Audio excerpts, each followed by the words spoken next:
inboxis naa gochaa turtan baga nagaan dhuftan. Warri asirra jirtanam isinii danda'ameef namoota akka qabuuf yeroo tokko qofaadhaatiif sheer akka gootanan sin gaafadha. Sabooda gara dhimma kiyyaa yaada kiyyaatti darba sheer oliif godha.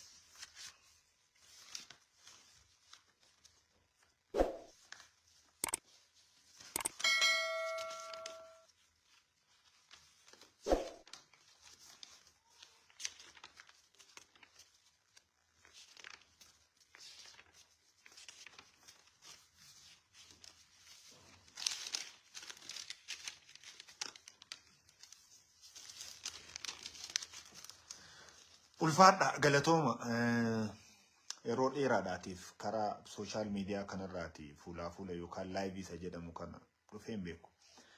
Egaa har'a dubbataniif dubbiin harreetti hin fe'amu. Dubbataniifis wanti godhan danuun hin jiru garuu isiniin jechuu yookaan waayillan kiyyaa asirra jiraniitiif sammuu isaanii keessa waan xiqqaat akka buusuudhaati. Qe'een keenya kan durii caalaa mancaatee baddee akka isheen jirtu hunduu quba qabdu. Garuu nam hundumtuu kan callisee fi hundumtuu miidhamni qaxxa hundumaadhaan wal qaxxaachaa waan dhufeef. Isaan kana keessaa garuu waan salaaleedhaatii kaasneetu waan beegii amuruudhaatii fi warra dongoroo kana waan salaalee keessaa kan mooxinnoo tokkoon waa isiniin jechuudhaati. Torban darbe keessa lixa Oromiyaan ture. Keessumaatii biyya itti nama gurgurachaa jiran aanaa sayyoo nooleedha waa isinii utuu hin kaasin hin darbu. Har'a nama baay'ee nadaraa kadhadha. Namoonni nadaraa kadhadhu baay'een isaanii social media kiyya kana jala akka isaan jiran baay'ee waan namanuuf. Lammaffaas immoo akka isaan dhagaan baay'ee waan beekuutiif akka isaan waan ta'ani godhu waan ta'ani dubbadhu kanas quba akka isaan qaban waanan beekuutiifan miidiyaan of harkaa qabu kana qabadhee isinitti dhufe. Egaan hiriyoonni kiyya fagoo dhiyoo jiraattanii warri naa yaadaas naa yaaddoftanii wanti amma itti jirruu fi akka amma keessa jirru kan durii caalaa ulfaata wanta wal qaxxaate isinitti hin fakkaate garuu qe'ee nama hundumaati gaddi waan dhaga'amuutiif jecha kaan sodaatee kaan immoo yoo bulan gaariidha lama bulan gaariidha jedheetu afaan taa qabatee jiraate malee jerattiin kun yeroo badduudha. Keessumaatii tebba waadaa Geetaachoo butamanii achi buutee isaanii dhabneeti kaasne yerattiin ammaadhaa yeroo itti qaamni maqaa walitti moggaasuu fi wal nyaachuudhaaf immoo jalqaba qaamni maqaa walii baasuu danuu sanaa miti har'a kanan jechaa jiru. Wantin har'a dhufee jiruutii fi Oromiyaa keessaatii balaan qaxxa baay'ee jiraachuu isaanan beeka garuu namoonni warri quba qabdanii salaalee darraati warra akka warra jaarsoo qarree gohaa aboottee ejeree garba gurraachaa wacalee warra akka kuyyuu kuni namnis quban qabu isaanis hin jiran uummata sana har'a naman kadhadha. Namni ani kadhadhu tokkicha korma nama tokkicha dhiira abbaan taa'ee dhashee karaa darraa beekuun qabu kadhadha. Namni karaa darraa beeku tokkichi lubbuunsaa uummata kanaatiif isan marar. Dhugaa saba kanaadhaa waggaa 5 6 7 8 booddee gaafatamuun keenya hin oolu. Eessa jirre inni akka dhalootatti himnu hin beeku garuu tokkicha haati isaa deesse ilma abbaa isaa beeku. Darraa moo karaa isaa kan beeku. Kuyyuu haa ta'uu garba gurraachaa haa ta'uu wacaallee haa ta'uu ilma bootii haa ta'uu ilma ejeree haa ta'uu yoon jiraadde saba kanaaf bu'a. Sagaleef dhugaa isaanii baase yoon du'e immoo lafichaaf sondi ilma jedhu takkan barbaada. Qophaa isaa moondu sababni isaa qophaa gad hin dhiisu waan ta'eetiif jecha. Aan Oromiyaa keessaati qixxa baay'ee irra deeme. Walloo abiddataatti dhaqee horroo guduruu wallaggaa abiddataatti deeme beegii abiddataatti deeme boorana rakkoo itti namni seenuu hin danda'annetti dhaqee darraa garuu daandiin isaa eessarra karaa kam akka inni galchu waan wallaaleef jecha seenuu hin dandeenye garuu dhiiga kiyya qomoo kiyya ani kana hundumaa kanan jedhuutii fi eenyurraatti illee harka barbaadu miti wanti ani barbaadu waan tokko duwwaadha. Bara rakkoo kana keessa isa nu nyaatu wajjinis isa nu jaallatu wajjinis dhugaa uummata kana mee namoonni asirra jirtan namoota barbaanna naman barbaanna naman mas baay'eetu kana kiyaan naman barbaada yoo isinitti tole share godha yoo isinitti tole hiriyoonni kiyya namoonni amma live jirtan kun nama waan madde akkan argaddutti set akkatti share gootan sin gaafadha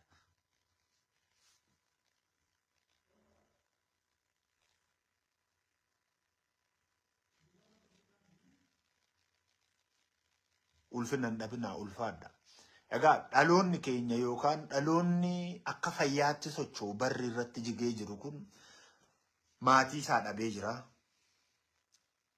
dachee isaa irratti qalamaa jira of dhabee jira kanaatii fi kadhaan irraa annamni hin gaafadhu qe'een keenya gaafa inni gubatu ani qe'een abbaa kootii horroo guduruu wallaggaa jaardagaa jaarteeti alii boodaati jaardagaa magaalaati agamsaati amuruuti qe'een abbaa kootii inni gubatu ija koon argeera irras dhaabadhee ilaali waanan gochuu danda'u godhe waanan gochuu hin dandeenye moodhiif kanarratti jijamaafis maaliifis wantin argadhes yookaan immoo wantin namarraa eegu hin jiru waanjoo garbummaa kana jala taa'e eenyuyyuu waa waliin godhu waan ta'eef qe'ee abbaa kootii daaraa gubataa saattan dhaqee arge jaardagaasa ta'uu aliiboosa ta'uu amuruu agamsa hamma baadiyyaa isaatitti qe'ee abbaan ormaa barbadeesse sana ija kooniin arge dabalata qe'een abbootii keenyaadhaa najjoo gadiitii kan sababa abbaatiif qe'een barbadaa'e ofii kootiin dhaqee arge amma moo wanti ani barbaade namni hani dhabe yookaan qe'een abbaa utuu gubatu abbaan utuu du'u haati utuu qalamtu namni manarraa utuu buqqa'u maatiin utuu godaanuu kan salaaleetu baay'inaas kan salaalee kan natti dhaga'ameef ani afaan duwwaadhaatiin miti ilma dhiiraa ilma abbaasaati kayyoo sabichaatii fi of kenne gammachuu qabu kan immoo dhugaan uummatichaa kanaa jedhee dhalootaaf ol dabarsee kaa'uu danda'u kan immoo ilaa mana gubataami waan darraantinitti ma waan warra jaarsoo ta'aa jiran waan qarreen gohaa ta'aa jiran waan abooteen ta'aa jiran waan ejireen ta'aa jiran waan garba gurraachaan ta'aa jiran waan wacalleen ta'aa jiran waan kuyyuun ta'aa jiran isinitti qe'ee gubata loontu saama qonnaan qotan hoomaayyuu gochuu hin dandeenyu mee haa jedhu sababni isaa kan wal waraanu qaama hidhatee jirudha waan ta'eedhaatii fi karaa garaa garaati waan ta'eef garuu waan tokko gochuu hin dandeenye uummata kana dhalataa isaa daa'ima isaa lubbuu keessatti eeguun hin danda'amu hamma garuu filannoo tokkotu dhibe filannoon tokkichi dhibe namni kamiyyuu darraa seenuu hin danda'u dildii karaa hundumaatu itti cufama miillaanis haa ta'u fardaanis haa ta'u gaangeedhaanis haa ta'u garuu ilma dhiiraadhaa qe'ee abbaa kiyyaa darraatti nageessumuu nan barbaada furmaanni maal jettaree falli maal jettaree lolachuu fi humna hin qaban kanaafuu falli ana bira jiru yookaan kan fala hidhee lafa kaa'u rakkoo uummata kanaadhaa silas kaabinee irraa gaariin hin eegamu sababni isaa yoo gargar diigame malee kaabinee gaarii godhu hin argine waan ta'eedhaatiif yoo ta'e kaabinee xinnoo wayya qabdu booranatti hin argian hamman keessa deemetti so dhalootichi dhaloota isa isaaf ta'uuf isaaf hin taane baay'ee adda baafatu miti shorti memooriidha waan ta'eef kana kanan jedhuutii fi obboleessa isaa adda babee irratti ajjeesanii abbaa isaa haadha isaa qalanii lafa buusanii namni irra deebi'ee yaadatu hin jiru bilicii xinnoo bira qabanennaan hundumaa dagan sanaa miti amma ka barbaadu dhugaan saba sanaa maalirra jira saba kanatti himuun sabni kun akkamittiidhaatiin jira yoomoo saba kana maal godhan lubbuu isaa xinnoo oolfachuu hin danda'ama uummata falachuu qabu isa kam isa hidhatee lolaa hin jirre kanatu akkamittiidhaan saba akkasumatti jumlaadhaatiin dhumu kana oolfachuu hin danda'ama uummati wanta akka keessaa iyyuu hin qabne abbaa kan isa ajjeesu danuu kan isa galaafatu danuu uummata kanammoo uummanni wal harkaa fuudhee yoo oolfate malee taati jumlaadhaatiin yookaan walitti qabamaatiin dhumuun jaardagaa jaarteetti argeera sababni isaa kana jala galaati ilaalaa lafee namaa lafee gubbee mataa namaa lafarra nammee jiru mukaan walitti qabneera argeera. Jumlaadhaan dhumuun sabichaa ture. Garuu nuyi walii keenyaatiin quba wal qabaannee waan qabnuun yoo harka wal hin qabne ittumaa badduu baanaadha sodaan kee. Kanarra caalaa moo saayitii ammaa kana ilmi warra jaarsoo achitti dhalatte. Ilmi qarree gohaatti dhalatte. Ilmi ejereetti dhalatte. Ilmi abooteetti dhalatte. Ilmi garba gurraachaatti dhalatte. Ilmi wacalleetti dhalatte. Ilmi kuuyyuutti dhalatte. Saba kanaatii fi wanta humna keetii gochuun dirqama. Ani ofii kiyyaati. Jara nama jedhe kana keessaati ilma tokko yoon argadde. Nama daandii isaa beeku. Lafa adeemu fardaan adeemu. Rakkoo achi as dhufu sana hundumaadhaa wajjiniin an hirmaadha. Sababni isaa dhugaan uummata kanaa ilaa uummatichi kanarra jiraa jennee waliima keenyatti himnee ol kaachuudhaatiif dhugaataa beekutu nurra jira. Kana maalifan siniin jedha? Waan salaaletti ta'aa jiru quban qaba. Garuu ilma waan darraadhaatiif, ilma waan warra jaarsoof, ilma waan qarree gohaadhaatiif, ilma waan ejereedhaaf, abooteedhaatiif, ilma garba gurraachaadhaatiif, wacaleedhaatiif, kuyyuudhaatiif rakkoon kun yoo kana ta'e furmaata ta'a nama jedhu hin argine. Tokko kana intiniin jedha. Lammaffaa wanta salaaleetti nan deebi'a. Lammaffaa gara beegiitti hangabbu. Dhaamsa kiyya kana namoonni asirra jirtan yoo sheerii gootan natti ta'u. Dhaamsi kiyya kun beegiitii natu biyya bulchaa warra jedhan yoo qaqqabe gaari maal gochuutu danda'ama. Falasaatti itti deebina. Warri beegiidhaa kudharfee darbe keessa dheengaddaan magaalaa beegii ganda baadiyyaa taatiin walakkaataa illee hin seenne yoo ta'e haajaan tokko na deemsistee turte. Mandiin naqee mandiidhaatii ba'een ollaa otuun dubbisin darbuun moo sirrii miti xinnoo akka itti goruu ta'e irraatii darbe.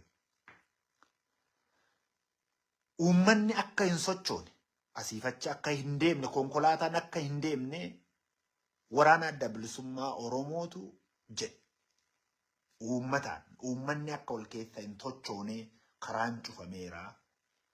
Uummati deebi'ee ta'a. Ka'ee rakka jedhetti moo uummati deebi'ee ka'e. Waan haaraa, waan fafaa, waan jibbisiisaa. Waan kanarratti waan warri nuyi mootummaa yookaan immoo nuyi bulchina warra ittiin jedhan waan isaan godhantu baay'ee na dhiba. Ani komee kiyya kan asiinsinii dhaamuutii fi yoo dhageessan gaarii yoo dhaga'uu baattanis immoo dhimma keessan jedheeta. Uummanni kun kilaashii lolaan jiru. Maal gochuu qaba jettanii yaaddu? Erga akkasittiin jedhanii isaan ka'aniitiin booddee warra konkolaataa maaliif deemuu dhiistanii akka jechuun maaf dhumuu maa dudu'uu dhiistanii birrii 20,000 50,000 warra baajaaji irraati birrii 20,000 warri waan kaffalan hin qabne baajaaji isaanii ol deebisanii kaatan. Warri suuqee cufe, warri suuqee akkatti gurguru dhabee cufe. Adabbiin isaanii birrii 10,000. Mee isin sammuu sakamiitiin, mataa isa kamiitiin uummata irra jirtan kan uummata abbaa keessaniif haadha keessan ta'e, uummata waan nyaatu yuu rakkatee barbaadu, argatee nyaanne kan akkasittiidhaatiin adabdu. Maal gochuu qaba uummanni kun? Ani kana wanta akkasiimuu isin warra beegii malee Oromiyaa keessaa lafatti dhageenye hin qabu. Godina Wallagga lixaadhaa beegii isinii lala bakka itti dhageenye hin qabnu gocha akkasii. Uummata karaa darbuu hin qabu, daandii irra deemuu hin qabu, lafa dhaquu hin qabu. Dhaabadhu ittiin jedhame yoon dhaabattu ta'e immoo kunooti ittiin jedhame. Sirna qabna ittiin jedhame hin deemin yoo lubbuu kee oolfachuu barbaaddeef hin deemin ittiin jedhame. Maal haa ta'u uummanni kun? Sin jala jiru. Isintu jira. Mee maal ta'uu qaba ture?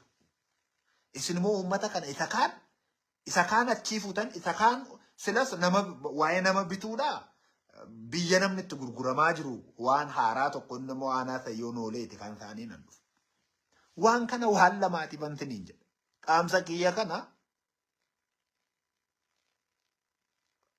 Dhaamsa kiyya kana warra begiidhaatiif kanan jedhu. Waan takka keessanii waan badaa, waan salphina, waan salphoo guutummaa Oromiyaa keessa namni akka keessanitti waan akkasii godhe Oromiyaa keessa muunja. Amma nama baay'ee jumlaanis awwaallee argin, jumlaanis boonyee fi argin, jumlaanis buqqaanii argin, jumlaanis ajjeesanii bakka tokkotti kafananii argin. Keessan moo salphinni isaa maa'in abbaa keessaniitiif haadha keessan konkolaataan kiyya akka itti deemu hin qabu, suuqii kiyya akka itti gurguradhu hin qabu jedhe yeroo inni banuu qabutti gochi isin gootan akka Oromiyaatti isin tokkoffaadha. Akka jechuun uummataaf nama biraaf hin beeku uummataaf salphoon isin achi hin jiru jechuudha. Kun beegiidha. Bakka namni salphataan akka keessanii uummataaf hin jiru jechuudha.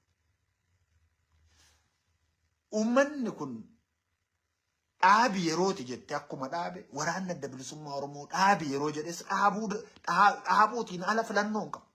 Ati dhaabi ittiin jette kilaashirra keesse maal gochuu qaba? Suuqina cufamoo cufate konkolaataan cufamoo konkolaataan dhaabbate. Isa booddee kaan gaffuutee hiitamaa konkolaataa dhaabdette kaan immoo maallaqa saamta. Akka Oromiyaatti tokkoffaadha. Beegiidha kun. Waan sinnabu mootummoonni addunyaa kanarraatti jajjaboodha ittiin jedhaman mootummoota danuutu kufe. Dhageenyi hin arginellee yoo ta'e. Mootummaan bara baraatiin jiraatuuf mootiin bara baraatiin teessumni mootummaa bara baraatiin jiraatu hin jiru. Waan sinnabu kaabinoota warri xixinnoon amma abbootii haadha irraa dhalatan kana salphisaa jirtan kun immoo utuma sirni keessan jiru iyyuu jijjiiramuu maltu. Waan beekamaan hin jiru. Garuu salphoon isinii achi akka hin jirre boris sinitti. Waa'een keenya nama dhibaa miti waa'een keenya nama rakkisa inni beekamaadha. Waa'een keenya badaadha inni beekamaadha isa beekama. Biqiltuu hundumaa akka rakkoon jirus sirrumatti beekna. Garuu kan warra beekii kan adda godhe Oromiyaa irraati adda waan taataniiti. Abbootiin keessan haadhotii keessan akkasin godhina. Isa kana dhaamsa xinnoon sinii dhaame gara Salaaleetti nan deebi'a. Achumaatiin aanaa sayyoo noolee ni moodaqa. Sayyoo nooleeti nama gurgura. Namni akkamittiin gurgurama? Kaabineetu waraanatti nama erguutii fi nama bita. Namni inni bitate sun yoo gatii baase moo abbaan dhalaa moo nama sana dhufee mana hidhaatii bitata. Ajaa'iba kun. Yeroo sadii gurgurama. Ilmi dhiiraa sabboonummaa qabu. Ilmi dhiiraadha. Sabni kun kana rakkatee yeroo sadii gurgura. Yeroo tokko bakkee irraa lafa inni taa'u gurguratu. Lafuma inni deddeebi'aa daandii irra deebi'aa qubatti qabanii gurguratu. Yeroo lammaffaa mana hidhaa keessaatii kaabineen kun fedhii isaan deemuu fedhattee bitatti walumarraatii bitu. Yeroo sadaffaa abbaa dhalasaa bitata. Sayyoo noolee. Qe'ee kaan jiraaf hin jiruu isaan beeku inni kun. Nama bibbitachuun. Noormaalii namni mana hidhaa galeennaan 50 wal gurgurachuun jira. Kan sayyoo kan noolee sayyoo noolee jedhamu kanaammoo baay'ee badaadha. Takka. Teessoon har'a jirtan kun uummanni har'a irratti taphattan kun uummata haadha gadameessatti sin baate abbaa jilbataa keessaa baatan. Qotee bulaadha yoo ta'e waan hin qabneef waan qabu walitti qabeetu nama ateessumaati irra jirtu kanarratti teessiseetu barsiisee fidee asiin si ga'e. Dirqama miidhattee si dhaluu hin qabdu. Haadhiti boossisaa jirtu kana. Nama bituun achii immoo ajaa'iba. Lammaffaa dheengaddaa torban darbe. Namtichi muudamee ganda baadiyyaa deeme mucaa dubaraa jaallatee mucaa dubaraa sin barbaade dheesan immoo gudeede. Obboleessisaa obboleettii koo maaliif gudeedda ittiin jedhee gaafannaan obboleettii lamaaf obboleessa tokko gabbaaseetu intaluma sin jaalladhee gudeede wajjin bakka tokkotti walitti qabeera shan. Biyyaaree kun. Eshi biyya. Mee namoonni as jala jirtan danuudha. Mee afaan guutaati eeyyee biyya naa jedhame. Biyya itti namatti waan barbaadan maxxansanii bal'eettan. Ansiniin jedhu dhiira caalu saayitii kana isa waraana. Waraana kamuu haa ta'u lubbuu isaa tokkitti laatee waraana. Bakka namni isa kungaru sayyoonolee ni jedhan kunaanaa sayyoonolee ni lixa jalatti argamu kun maaliif ajjeestee dhameellee hin gaafan otuu sababa siyaasa maal biyya miti kun otuu sababa siyaasa tokkootiif ta'e kanaa jedhamee itti maxxana du'a kanachumatti dhiisa eenyudha moomee ilma Oromoo taanee OMN miidiyaa OMN tokkicharraa kanaf sagaleechumaatiin naga mee eenyudha salaale darraan akka kanatti jiraa jedhee ilmi isaanii quba qabu warri jaarsoo akkasitti jiru warri qarree gohaa akkasittiidhaan jiru warri abootee akkasittiin jiru warri jiree garba gurraachaan akkeetti jira wacalleen akkeetti jira kuyyuun akkasitti jira namni jira hin yaadattu yoo ta'e waggaa 3 dura yeroo maccaati warri maccaa kun xiqqoo humna qaban utuu akka cabuuta danda'amutti hin cabseen fuuldura si jalqabaadhaan neetwoorkii irraa balleessa.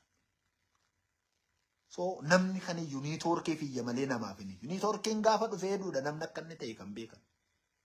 Mee salaala keettiin akka inni cabaa jiru salaala keetti akka inni duguugamaa jiru beektu.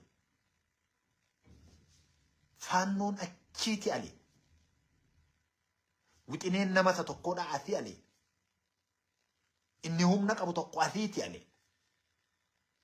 Uummanni kun gonjii 5 gidduu jiru.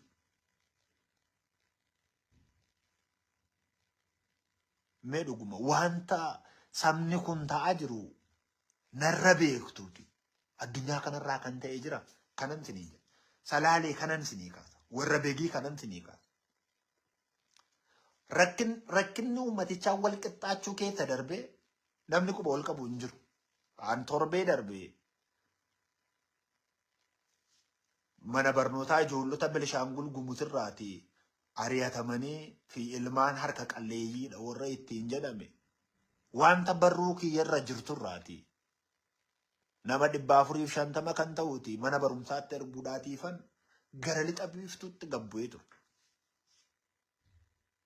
Uummaticha keessa deemuun amala kiyya waan ta'eedhaati.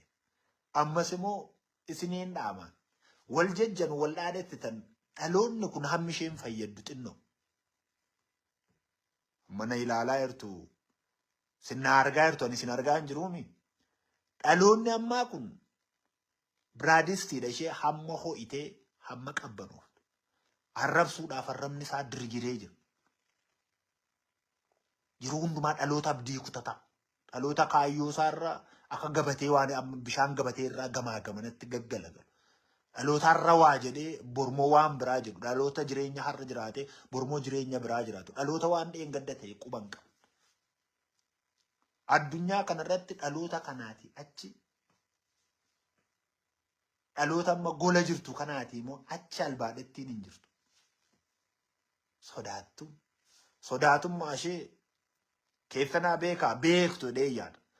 Midhaan bishaanirraa kan hafe homaatti humbu. Garuu dhaloota kana namni jeju jiraachuu danda'a. Dhalooticha keessa hin jiraatu. Dhaloota gingishaa. Dhaloota icitii walitti matee illee wal bira kaa'achuu hin dandeenye. Dhaloota walii waa buruqsuu hin dandeenye. Dhaloota qilleensi abbaa argee gidduu galee raasu.